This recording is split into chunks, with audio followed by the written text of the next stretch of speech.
இருந்தது காட்சி. அவங்கள தொடர்ந்து வந்த சத்துருக்கள் அந்த கடலை அழித்து போட்டார்ல, அது ஒரு பயங்கரமான காரியம். அதாவது ஜனங்களுக்கு பாதுகாப்பு கொடுக்க, ஆசீர்வதிக்க, அவங்களுடைய தேவைகளை சந்திக்க பயங்கரமான காரியத்தை செய்தார். இப்படிலாம் நடக்குமா அப்படின்னு ஆச்சரியப்படும்படியான காரியம் இன்றைக்கு உங்கள் வாழ்க்கையில் நடக்க போகுது.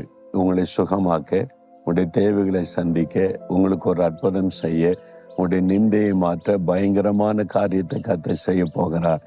ஏதோ ஒரு காரியத்தை குறித்து கலங்குறீங்கல்ல, அது சூழ்நிலை ஆண்டவர் மாற்றிடுவார். இன்றைக்கு உங்களுக்காக ஒரு பயங்கரமான அற்புதத்தை ஆண்டவர் செய்ய போகிறார். உங்கள் தேவை சந்திக்கப்பட்டுரும், உங்களுடைய குறைவுகள் நிறைவாக்கப்பட்டுரும், உங்களை பயப்படுத்துகிற வியாதி மறைஞ்சிரும், உங்களுடைய பிஸ்னஸில் ஆசீர்வாதமான வழி திறந்துரும், உங்களுடைய ஊழியத்தில் நன்மையான காரியம் நடந்துரும்.